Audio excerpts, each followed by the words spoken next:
Fico muito feliz que você tenha mencionado o PIB, porque a forma como o PIB encobre o aumento dos aluguéis e a renda de monopólio é frequentemente ignorada. De fato, vemos o PIB como uma medida que se torna cada vez menos confiável ao longo do tempo. Mas há algo fascinante, como você sugeriu, na ideologia dessa nova economia neoliberal. Ou seja, todos mais ou menos percebem que a economia neoliberal e os mercados sem restrições frequentemente produzem monopólios e desigualdades econômicas.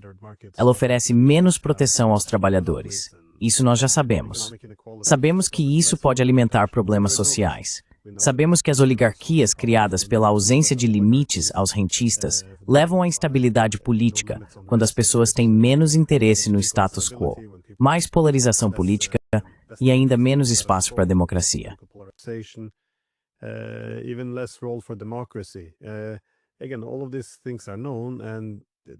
Novamente, todas essas coisas são conhecidas, mas ainda assim, nesse discurso ideológico, sabemos como isso é descartado como você sabe, comunismo ou socialismo.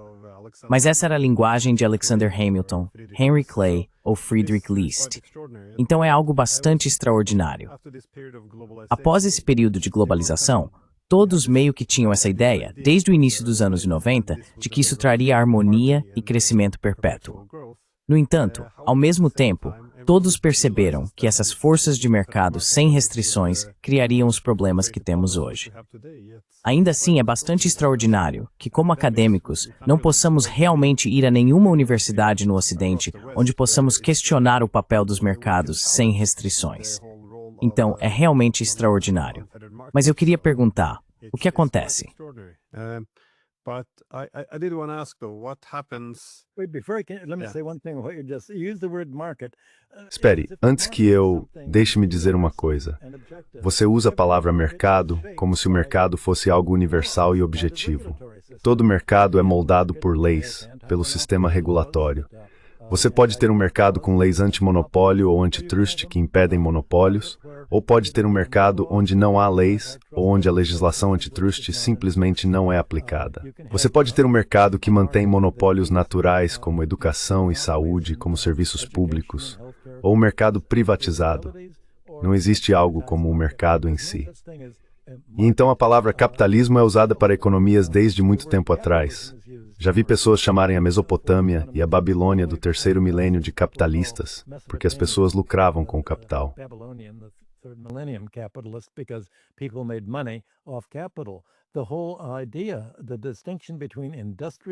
Toda a ideia, a distinção entre capital industrial e capital financeiro, é diferente. Quero destacar um ponto. Digamos que estamos analisando uma economia daqui em diante. E você está comparando a estrutura do crescimento econômico na Europa, nos Estados Unidos ou em qualquer outra economia. O PIB deve crescer talvez muito pouco, de 1% a 2% ao ano, mas as taxas de juros de longo prazo agora estão em torno de 4% ao ano. Bem, dá para imaginar o quanto mais rápido o endividamento financeiro cresce em relação à economia real. Isso vem acontecendo desde 1945, na verdade, há mais de 100 anos.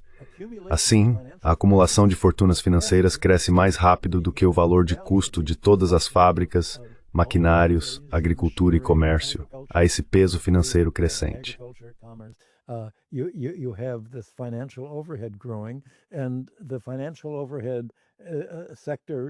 O setor financeiro de sobrecarga apoia a sobrecarga imobiliária. Se você observar os preços da terra, os impostos sobre a terra e as avaliações, verá que eles aumentaram muito mais rápido do que o PIB. Todo o crescimento da renda econômica é mais rápido do que o crescimento dos lucros e dos salários. O custo de vida aumentou, enquanto os salários reais nos Estados Unidos diminuíram. E na Alemanha agora, até o PIB mostra que está encolhendo, embora as taxas de juros estejam subindo. Está ocorrendo uma polarização econômica que empobrece a economia, porque essa polarização não está transferindo renda e riqueza para as mãos dos produtores, mas para as mãos de uma classe rentista de sobrecarga econômica. É por isso que o conceito ausente na compreensão do neoliberalismo é a ausência do conceito de renda econômica.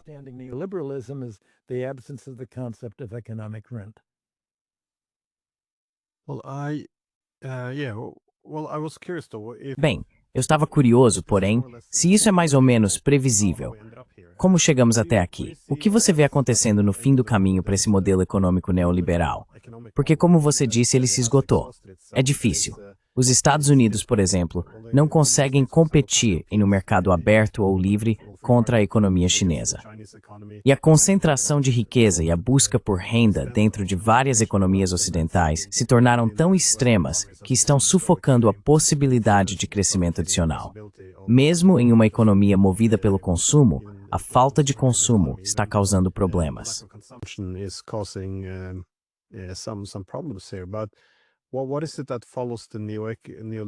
Mas o que é que vem depois do modelo neoliberal? Porque muitas vezes se ouve o argumento de que o neoliberalismo, por exemplo, poderia evoluir para o fascismo.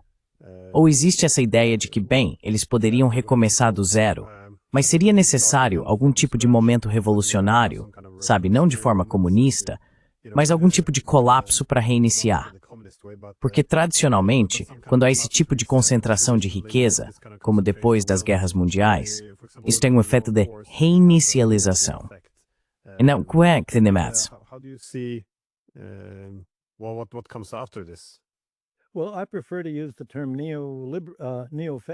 Bem, eu prefiro usar o termo neofeudalismo em vez de fascismo, porque o fascismo está meio perdido. As pessoas realmente não entendem do que se tratava. Era essencialmente a financeirização tomando conta das economias, o surgimento de grandes fortunas corporativas. Era uma guerra de classes. E acho que quando você diz neofeudalismo, você realmente observa como os interesses bancários e dos proprietários de terras estavam controlando a sociedade. Você colocou isso muito corretamente em um contexto internacional. A política de Trump e o Estado profundo por trás dele percebem que os Estados Unidos, enquanto continuarem a seguir uma economia neoliberal e financeirizada do capitalismo financeiro e não do capitalismo industrial, ficarão cada vez mais para trás. Como vão lidar com isso? Bem, a primeira resposta é exatamente o que Trump fez nos últimos 6 meses.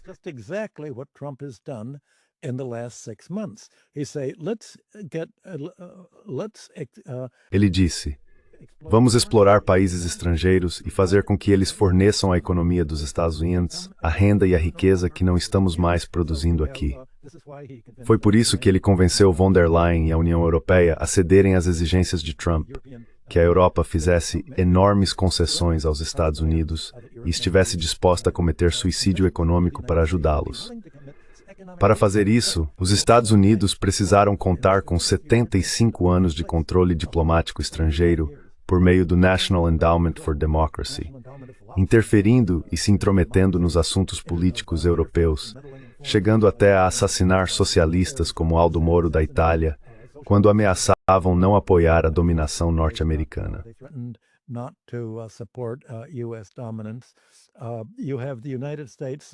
Os Estados Unidos dizem, bem, vamos dizer ao Japão que ele tem que pagar um esquema de proteção de 350 bilhões de dólares aos Estados Unidos para que não destruamos sua economia com tarifas. E quando os Estados Unidos viram que o Japão não estava reagindo, foram até a Coreia e disseram, a Coreia tem que gastar 350 bilhões de dólares. Pois bem, o presidente e o ministro das Relações Exteriores da Coreia disseram, nós não temos 350 bilhões de dólares, não somos tão ricos quanto o Japão. Trump respondeu, vocês têm que nos pagar de qualquer jeito, ou vamos arruinar sua economia bloqueando as exportações da Hyundai e de outros automóveis, e vamos bloquear suas exportações de eletrônicos se não se mudarem para cá. Essa é a política. Os Estados Unidos não conseguem intimidar países que não são seus aliados a fazer isso. Então os Estados Unidos disseram, bem, servem os aliados.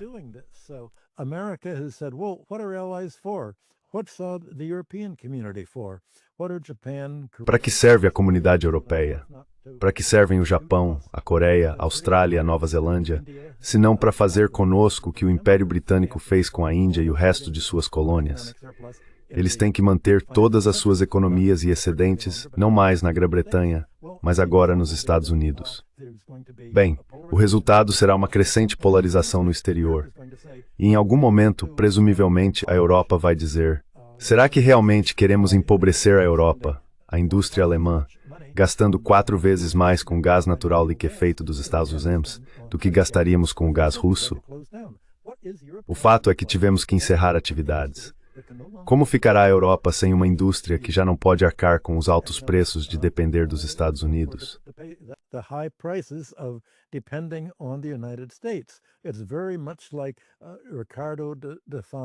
É muito parecido com o que Ricardo definiu sobre os futuros britânicos. E se a Grã-Bretanha tivesse que depender de seus próprios proprietários de terras para obter alimentos mais caros? Bem, e se a Europa tiver que depender dos Estados Unidos para obter energia mais cara e produtos monopolizados como tecnologia da informação, construção naval e tudo mais? A reação alemã, liderada pelos democratas cristãos sob Merz, tem sido: talvez o keynesianismo militar funcione. Principalmente se reduzirmos nossos gastos com educação, programas sociais, trabalho, serviços sociais, reduzirmos a economia social e diminuirmos o padrão de vida de todos em 10%, essencialmente tornando-nos uma economia militar. Talvez isso gere prosperidade.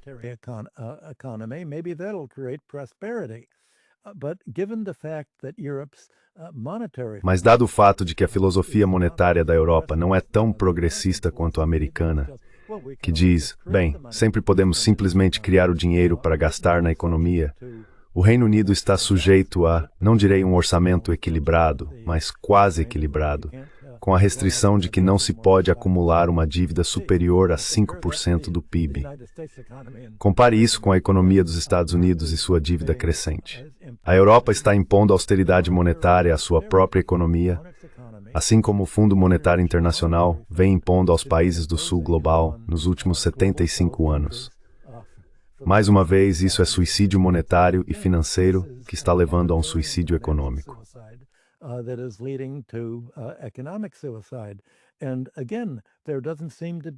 E, novamente, parece não haver nenhuma lembrança do fato de que existe uma alternativa. É como se toda a Europa tivesse se tornado thatcherista e acreditasse que não há alternativa. Bem, é claro que há uma alternativa.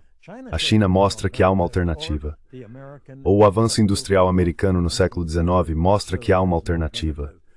Ou o avanço industrial da Alemanha, que levou à Primeira Guerra Mundial, desde Bismarck, mostra que há uma alternativa. Mas isso já não é mais ensinado, como se tudo isso fosse socialismo. É como se Bismarck fosse marxista, os americanos fossem marxistas, tudo é chamado de marxista. E é quase como a forma como a religião trata o diabo.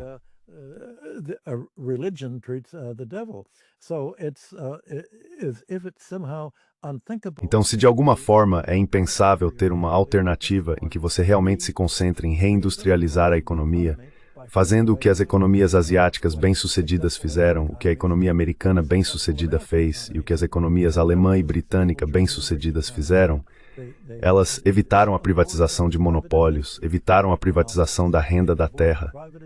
Em vez disso, você as financeiriza em vez de socializá-las.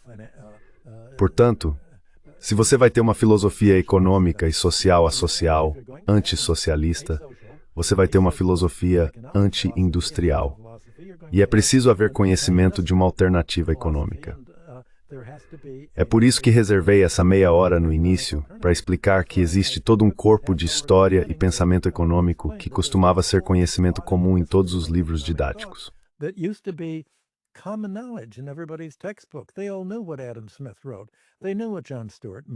Todos eles sabiam o que Adam Smith escreveu, sabiam o que John Stuart Mill escreveu, sabiam até o que Marx e os socialistas escreveram, e o que Thorstein Veblen e outros economistas escreveram ao descrever as leis de movimento da industrialização.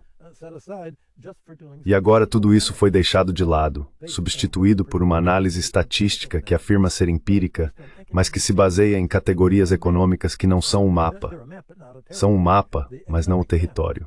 O mapa econômico traçado por economistas e governos europeus de PIB e contas nacionais de renda e produto não é o território da economia real. Essa é a crise intelectual e ideológica na raiz da estagnação e desindustrialização da Europa e dos Estados Unidos.